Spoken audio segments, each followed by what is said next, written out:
नमस्कार, capital TV देख रहे हैं आप। मैं हूं आपके साथ पूजा। ब्रेकिंग नाउ में बड़ी खबर महाराष्ट्र की सियासत से जुड़ी हुई। महाराष्ट्र मामले में आज सुप्रीम कोर्ट में अहम सुनवाई हुई। आज की सुनवाई पूरी हो चुकी है और कल एक बार फिर से इस पूरे मामले में सुनवाई होनी है। दोनों पक्षों ने अपनी अपनी दलीलें रखी है। शिंदे गुट का ये दावा है कि ये दल बदल का मसला नहीं है, बल्कि वो ही असली शिवसैनिक है। तो वहीं उद्धव गुट का कहना है कि या तो इसे किसी पार्टी में विलय कर लेना चाहिए या पार्टी का नाम बदल लेना चाहिए।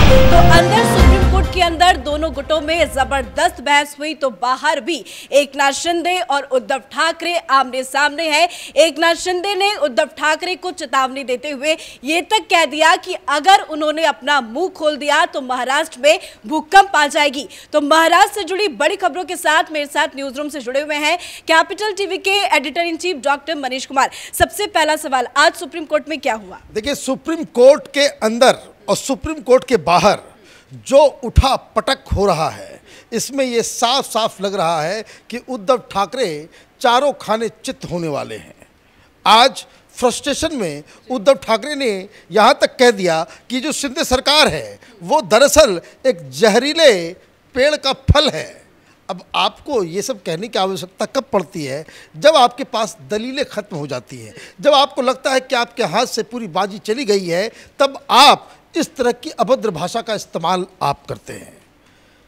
क्या हुआ है, पहले सुप्रीम कोर्ट की कहानी बताएंगे, और जो बाहर जो चेतावनी पहली बार खुल्लम खुल्ला शिंदे ने दी है, वो उद्धव ठाकरे गुट के लिए बहुत बड़े परेशानी का जो है वो सबब है। अब सुप्रीम कोर्ट में वो सुनवाई होनी थी, 4-5 एक साथ मामला पहुंचा हुआ है। सबसे पहले शिंदे गुट पहुंचा था कि मुझे बचाइए, ये डिप्टी स्पीकर हमें डिस्क्वालीफाई करना चाह रहा है। सुप्रीम कोर्ट ने कहा भाई 10 दिन का टाइम ले लो। 10 दिन के अंदर चीज़ें इतनी बदल गई कि मामला बिल्कुल उल्टा हो गया। तो डिप्टी स्पीकर भी पहुंच गए, तो उद्धव ठाकरे भी पहुंच गए, फिर उद्धव ठाकरे फिर पहुंच गए कि भाई बचाइए, ये गवर्नर साहब गलत काम कर रहे हैं। फिर उद्धव ठाकरे फिर पहुंच गए, उन्होंने कहा भाई इलेक्शन कमीशन को रोकिए। ये हर तरफ से बाकायदा सुप्रीम कोर्ट की तरफ ये लोग अकेला, जिसको कह सकते हैं कि उद्धव ठाकरे के लिए ये आखिरी रास्ता सुप्रीम कोर्ट। तो सुप्रीम कोर्ट में जब आज सुनवाई शुरू हुई तो कपिल सिब्बल सबसे पहले वो शुरू हुए और उन्होंने कहा कि देखिए, मेजॉरिटी का कोई वैल्यू नहीं है, ये अजीबोगरीब ज्ञान है। मिस्टर कपिल सिब्बल वो राजनीति में ऐसी ऐसी थ्योरी लेकर के आते हैं कि जो समझ के परे है। ये वही शख्स है, जब 2G घोटाला हुआ था, 1,76,000 करोड़ का इतना बड़ा घोटाला, और ये भाई साहब आ गए थे प्रेस कॉन्फ्रेंस करने कांग्रेस पार्टी को बचाने, और इन्होंने कह दिया था कि ये जीरो लॉस थ्योरी दे दी थी कि कुछ हुआ ही नहीं, क्या गया क्या चोरी हुई, कुछ नहीं हुआ, और ये फेमस है जीरो लॉस थ्योरी के लिए। तो आज कोर्ट में उन्होंने एक नया थ्योरी दे दिया कि भाई डेमोक्रेसी में अगर मेजॉरिटी जो कहे उसकी कोई वैल्यू नहीं है। तो खैर उन्होंने अपना आर्गुमेंट रखा, और आर्गुमेंट रखते हुए ये कहा कि दरअसल ये लोग जो कर रहे हैं, ये पार्टी तोड़ के ये अलग पार्टी इन्होंने बनाई है। बस इनके पास सिंबल और ये सारी चीज़ की लड़ाई है, पार्टी को इन्होंने दरकिनार कर दिया है। इसलिए तमाम जो शिंदे गुट के जो MLAs हैं उनको डिस्क्वालीफाई कर देना चाहिए, इस तरह का आर्गुमेंट दे रहे थे। अब दूसरे नंबर पे आए मनु सिंघवी साहब। मनु सिंघवी साहब ने कहा कि देखिए, ये तो अजीबोगरीब तमाशा हो रहा है। इनके पास तो एक ही ऑप्शन था कि भाई आप जो है मर्जर कर लो किसी पार्टी के साथ, तब तो आप बच सकते हो, अदरवाइज कुछ नहीं हो सकता। तो खैर चीफ जस्टिस सारी चीज़ों को सुन रहे थे। उसके बाद जो शिंदे गुट की तरफ से जो रिप्रेजेंट कर रहे हैं वकील, वो हरीश साल्वे साहब हैं। ये तो इन लोगों से भी ज़्यादा फेमस वकील है। इन्होंने कहा कि इन्होंने जो आर्गुमेंट दे कि माय लॉर्ड, ये आप बताएं, हमने तो पार्टी छोड़ी नहीं, हम तो शिवसेना अभी भी कह रहे हैं, हम ये डिमांड करें कि लीडरशिप बदल दी जाए, तो ये दल बदल कानून हमारे ऊपर लागू कैसे होगा? हम तो नहीं कह रहे कि हम अलग पार्टी बना रहे हैं। और कपिल सिब्बल ये कह रहे हैं कि आप एक मीटिंग अध्यक्ष ने बुलाई, मतलब उद्धव ठाकरे ने एक मीटिंग बुलाई और आप उसमें शामिल नहीं हुए, ये एंटी पार्टी एक्टिविटी कब से हो गई? आप गुवाहाटी में बैठे थे या कहीं बैठे थे, तो ये कि हम पार्टी के लीडर को बदलना चाहते हैं, ये एंटी पार्टी एक्टिविटी नहीं है, ये दरअसल इंट्रा पार्टी कंपटीशन है। ये दलील देने के बाद चीफ जस्टिस साहब भी उन्होंने कहा कि मुझे तो बड़ा कन्फ्यूजन सा लग रहा है कि भाई इसमें लीगल मैटर है क्या। और हरीश साल्वे साहब से कहा कि भाई आप क्या मांग कर रहे हो, ये अब समझ में नहीं आ रहा, क्योंकि आप सबसे पहले कोर्ट आए, उसके बाद 10 दिन का हमने टाइम दिया, इतनी सारी चीज़ें बदल गई। तो जो प्ली है अब हरीश साल्वे का, वो ये कह रहे हैं कि एक ड्यूली इलेक्टेड स्पीकर है और ड्यूली इलेक्टेड स्पीकर के अधिकारों को कोर्ट कैसे अपने हाथ में ले सकती है। तो कहने का मतलब ये है कि लीगल उठापटक चल रहा है, कमजोर पक्ष उद्धव ठाकरे का है। रीजन डेमोक्रेसी में जो संख्या बल जिसके पास है वो तो बुलडोजर चलाएगा ही।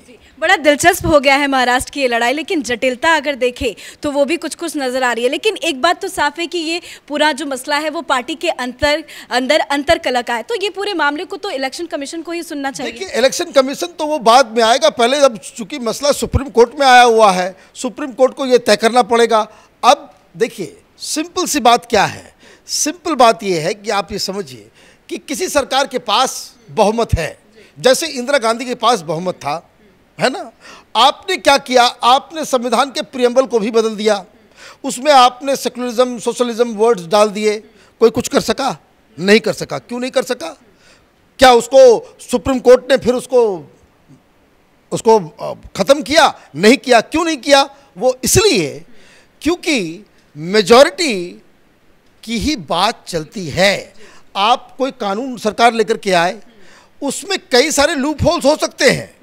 आप ये कह सकते हैं कि भाई गरीब उसमें मर जाएगा तो उसमें ये हो जाएगा, उसमें फ्यूचर स्टेक पे लग जाएगा, लेकिन क्या वो कानून इनवैलिड हो सकता है? नहीं हो सकता। क्यों? वो इसलिए क्योंकि मेजॉरिटी ने उसे पास किया है। डेमोक्रेसी में मेजॉरिटी का यही वैल्यू है, और इसलिए दल बदल कानून में भी जहां 2/3 मेजॉरिटी है उसको ही सही माना गया है। और उद्धव ठाकरे को अध्यक्ष पद से हटाया भी नहीं गया, ये भी एक अहम दलील। इसलिए तो, और वो तो ये देखिए, एक तरफ शिंदे बहुत ही बड़े बड़े लीगल ब्रेन के साथ वो मूव कर रहे थे, उन्होंने अध्यक्ष को अभी भी वो अध्यक्ष मान रहे हैं और ये कह रहे हैं कि हमारी बात को माना जाए क्योंकि सदन के अंदर हमारे पास बहुमत है।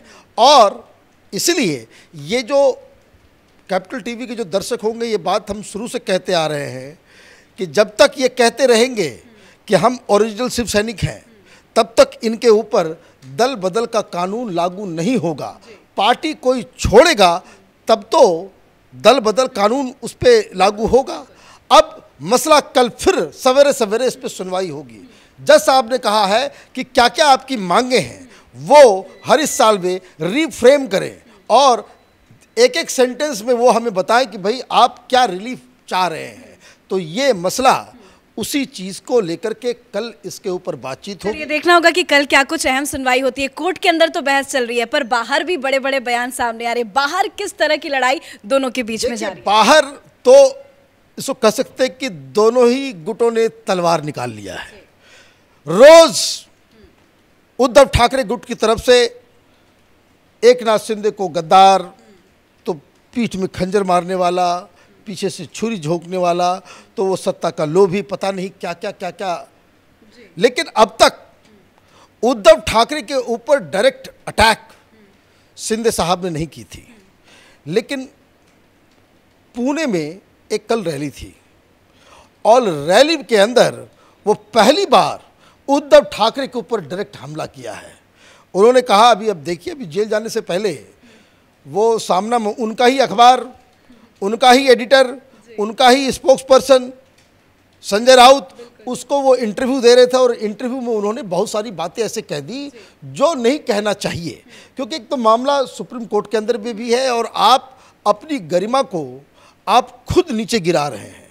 हो क्या रहा है कि उद्धव ठाकरे अमित शाह के पूरे जाल में इस तरह से फंस गए कि जहां उद्धव ठाकरे अपने आप को प्रधानमंत्री मोदी, अमित शाह के समकक्ष मानते थे, बीजेपी ने ऐसा कुचक्र चलाया कि उनका डायरेक्ट कंपटीशन किससे हो रहा है? एकनाथ शिंदे से। एकनाथ शिंदे के बराबर उनकी हैसियत ला करके खड़ा कर दिया गया और उद्धव ठाकरे उस गेम में इस तरीके से फंस गए कि वो उद्धव ठाकरे जो है वो एकनाथ शिंदे से तू मैं कर रहे हैं मीडिया के जरिए। तो जब आपने अटैक किया तो आप सुनने के लिए भी तैयार हो जाओ। तो अचानक शिंदे साहब ने कहा कि अगर मैं मुंह खोल दिया तो भूकंप आ जाएगा। क्यों सरकार बनी, किस लोभ की वजह से बनी, किस हिसाब से बनी, क्या करार हुआ, सब मैं एक्सपोज कर दूंगा। और यह भी एक्सपोज करूंगा कि कौन विदेश यात्रा पे जाता था और कैसे दीगे साहब की मौत हुई, किस तरीके से बड़े बड़े लोगों को साइडलाइन किया गया। उन्होंने कहा कि हम लोगों ने जीवन भर इस बात के लिए मेहनत की, पूरी जिंदगी हमने खपा दी कि शिवसेना आगे बढ़ सके। उद्धव ठाकरे ने ऐसा क्या किया है कि जिससे शिवसेना को मजबूती मिली हो? ये तो पिताजी के नाम पे आकर के आप बैठ गए और आपकी ये जिद कि हमें मुख्यमंत्री बनना है, वो लोभ, उस वजह से ये सारा चीज़ हो रहा है। तो आप ये समझिए कि कल तक जो अटैक नहीं कर रहे थे उद्धव ठाकरे को, अपना अध्यक्ष बता रहे थे और बार बार एकनाथ शिंदे के गुट के जो स्पोक्स पर्सन है वो कहते थे कि नहीं वो हमारे लिए आदरणीय है, तो आपने अपने आदर को स्वयं खो दिया है। अब इसलिए इस तरह के अटैक्स जो हैं वो हो रहे हैं। धन्यवाद अपडेट के लिए। तो महाराष्ट्र की सियासत बड़ी दिलचस्प होती जा रही है, बार बार सुप्रीम कोर्ट में सुनवाई हो रही है, लेकिन सुप्रीम कोर्ट की तरफ से भी कुछ अहम रिस्पांस अभी फिलहाल दिखता हुआ नजर नहीं आ रहा है। कल एक बार फिर से सुबह सुनवाई होगी, तो कल क्या कुछ होता है उसकी जानकारी भी आपको देंगे। देखते रहिए कैपिटल टीवी। फिलहाल कैमरा पर्सन अशोक के साथ मैं पूजा, कैपिटल टीवी।